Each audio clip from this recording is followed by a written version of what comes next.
Hello there, it's Qckslvrslash, and today we have a video courtesy of Dymags98 driving or sailing the Tier 8 American destroyer, the Benson.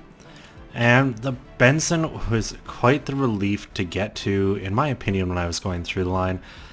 I'm not sure why, but the 6 and 7 I just didn't enjoy. You can see him just firing a couple shells across the bow of his division mate, one of. He's got a pair of them, both in battleships. And when you do look at the matchup, as a group, they're bottom tier. This is a tier 10 game, 3 tier 10s, mostly tier 9, and then some tier 8s rounding up the bottom. So that kind of means two things. One, I'd say not a ton of the onus to win the match falls to Dymags or his division mates, but two, it means should they have a good game, they drastically increase their team's chance of winning.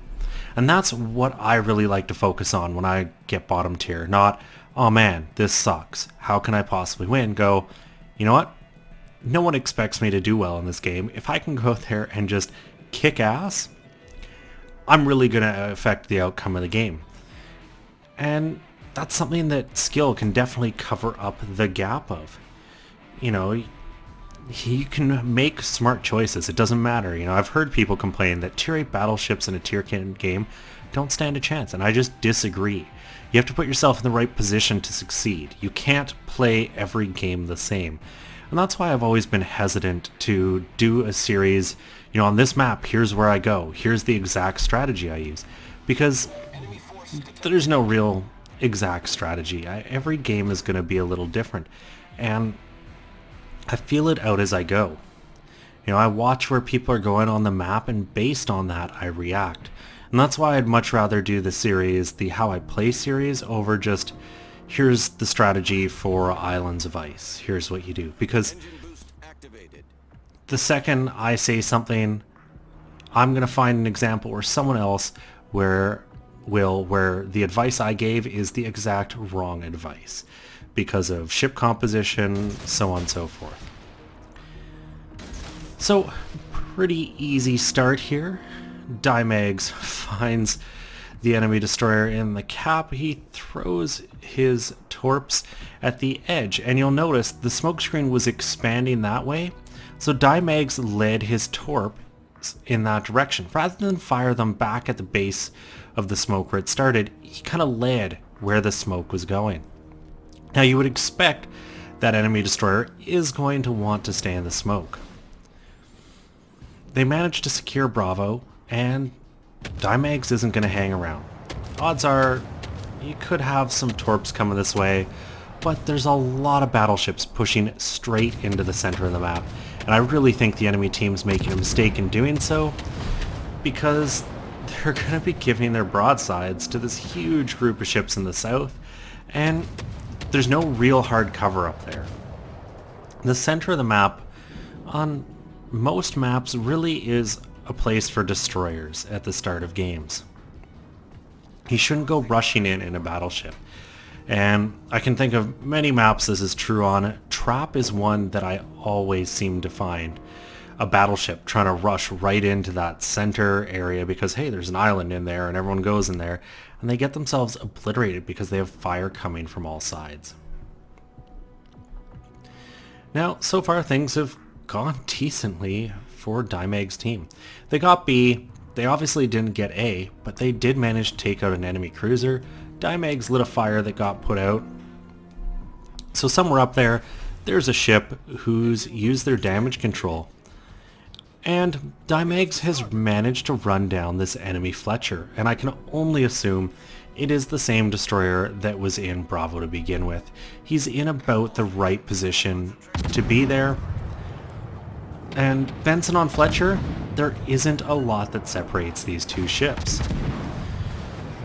You know, arguably, okay, the Fletcher, it's got, you know what, 1,700 more hit points, but the same guns, because these American destroyers have the same guns half the bloody game.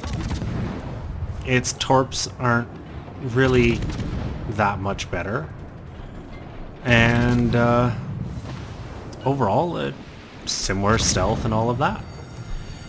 And, you know, Dymags was more than willing to engage, and the Fletcher runs off. Now, once again, Dymags had help. You can see his 2 battleship buddies right behind him, adding him pressure.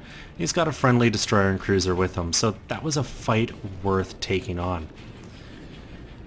And right now, I would be trying to get my guns going at something, but I think he's more worried about getting out of this smoke, because if you've learned anything in this game about smoke, it should be that there's torpedoes coming towards it. There always are. Smoke screens are a magnet for torpedoes, especially in high destroyer games. Case in point, Dymags sees a smoke, sees some shells coming out of it, so he throws his torpedoes at it. And why not? Half the time you catch someone who thinks they can sit in smoke completely unmolested and get away with it, and it's just not true.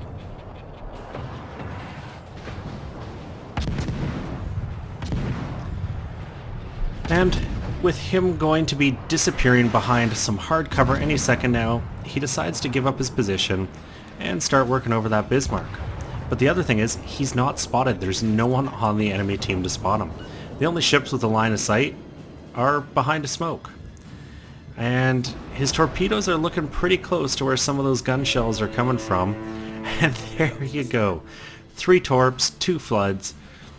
That's pretty much exactly what you want when you fire some torpedoes into a smoke screen. And you can see another set right behind his, and his buddy Warmaker is charging in. And well, the enemy team just lost an Amagi, they lost a Minotaur, their friendly Fletcher got the kill, and I'm guessing it's the Minotaur that ate all those torpedoes from Dymags here. And reason is, well, smoke, there's a dead cruiser on the map there, and it just makes sense. So we're now about 7.5 minutes into the match. Dymags has 52,000 points, give or take. He's already gotten 2 caps. One has been taken back because the enemy team decided we're occupying Bravo. And I think he's making a really smart play here. His whole team is kind of pushing around to the south and into the east, so he doubles back. He's going to get into a flanking position where he can use his torpedoes to upset the enemy team. And the best case is going to be, with his current position, if he fired, say, torpedoes at that Frederick de Grosse, that Frederick would be forced to turn bow into them, giving his side up to the bulk of his fleet. But instead, he saw more gunfire coming from smoke, lined his torpedoes up, fired them, and he's just opened himself up to an appropriate range to kind of start shooting at this de Grosse, it looks like. And, well, once again, some torpedoes looking pretty good on the smoke. The enemy Benson comes out, revealing himself. He quickly gets the guns on as 2 of his torpedoes hit a target, and he's just slowly working the team down. This is a gunfight I think he has definitely won already. The Benson down to 2,000 hit points. He gets the fire. One more volley and that Benson is a goner. You can see he did manage to fix the fire, but there he goes. And Dymags is quick to pop the smoke, slam the brakes on, fix the fire he had himself to start shooting at that Frederick. And it makes sense. It's an easy target.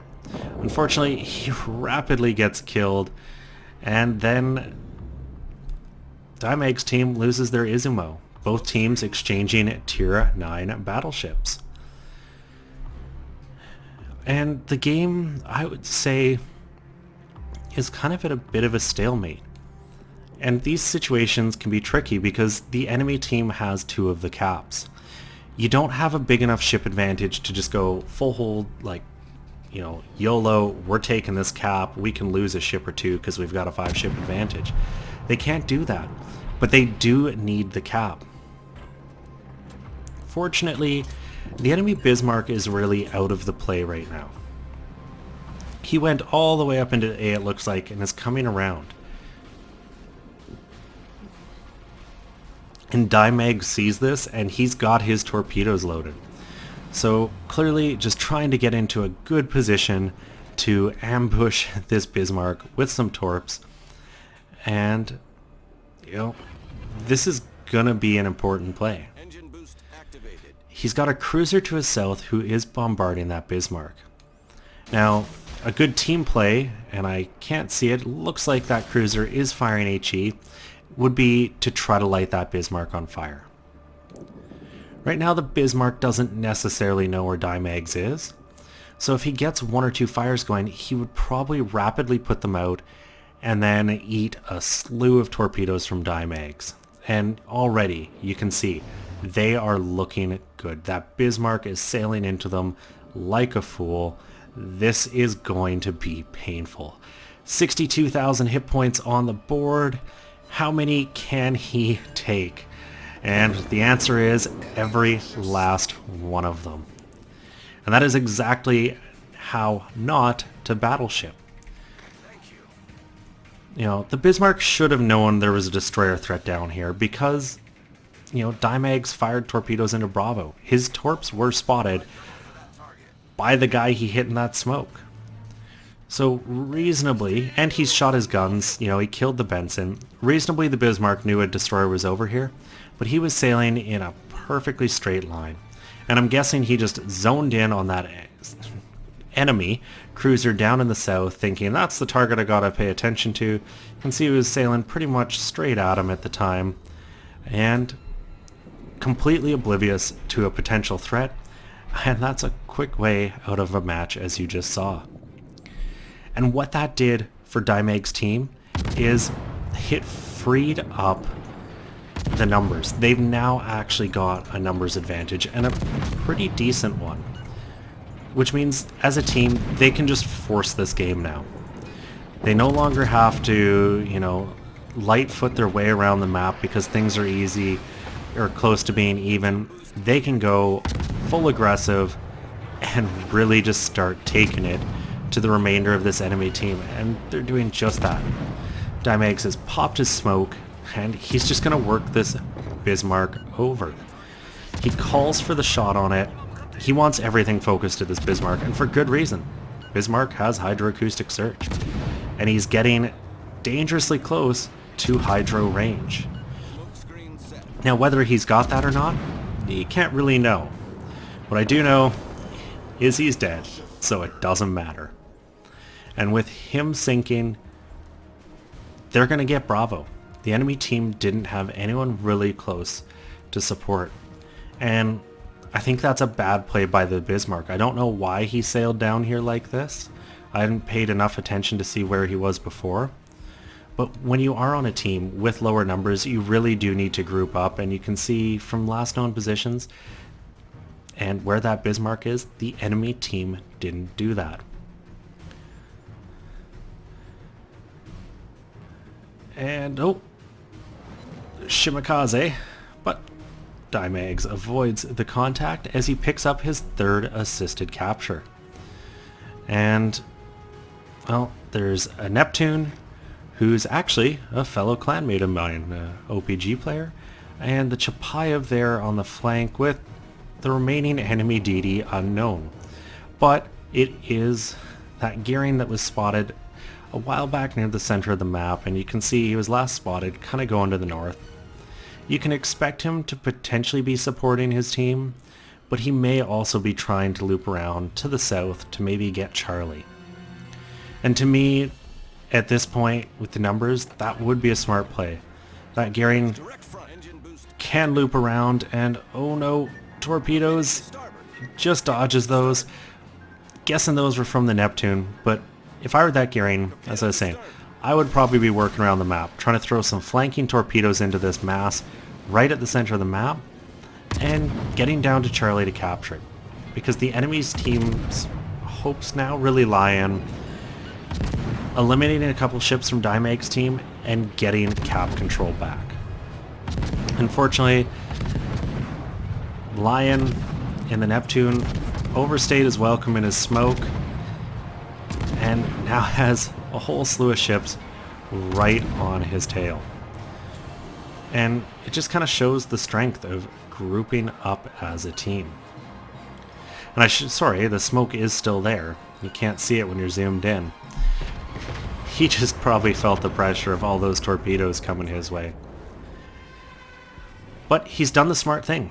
Lion has stopped firing, meaning he's disappeared.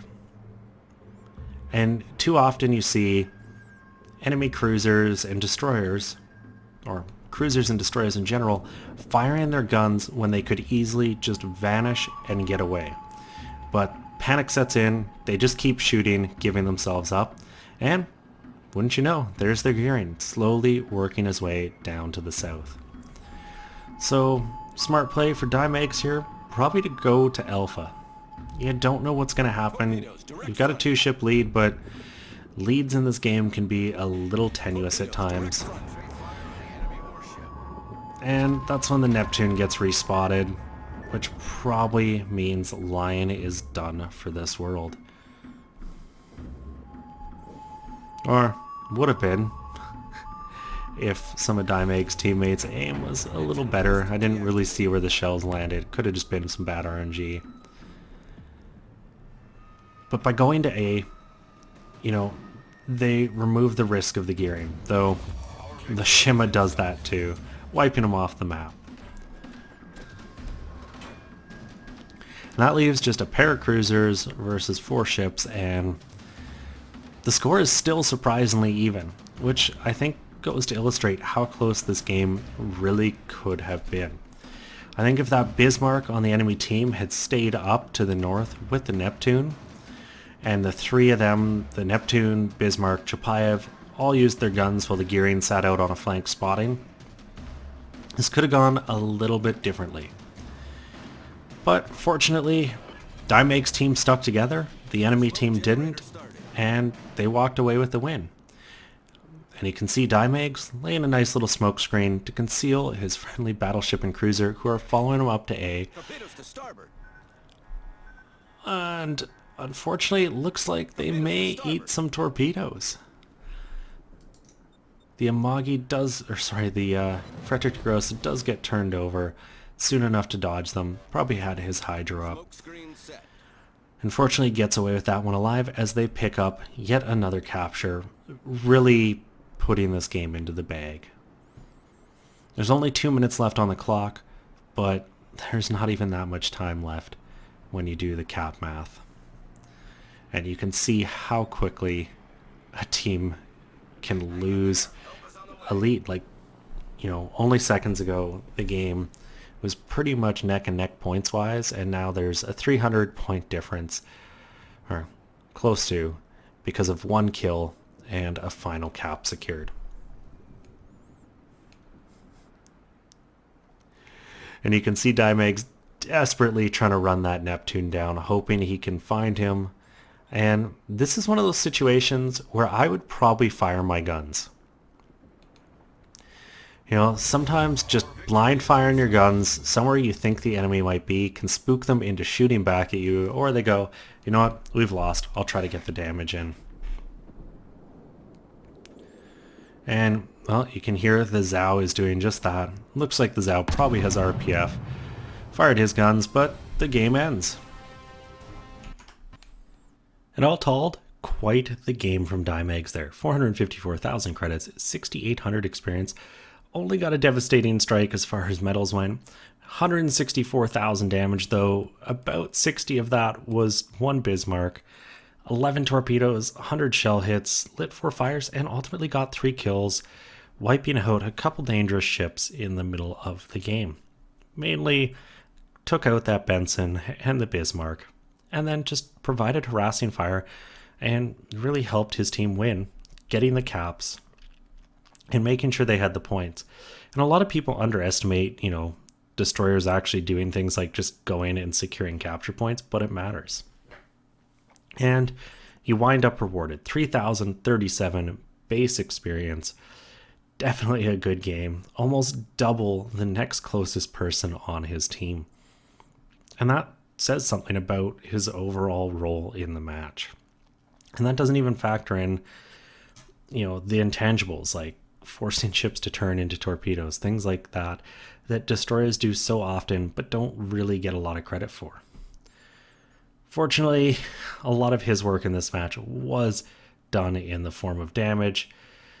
Some torps into that Neptune, got some torps into the Minotaur, lots of torps into the Bismarck, and then his guns to round the rest out, getting a lot of damage along the way. And because he got so much damage, he took home a decent sum for his troubles. 302,000 credits, 6,800 experience, 20,000 for his captain. Anyways, I hope you guys enjoyed this. Thank you Dymags98 for sending it in. If you did like it, please consider giving a thumbs up or subscribing to the channel. And as always, I'm Qckslvrslash, and I'll have another one for you guys later.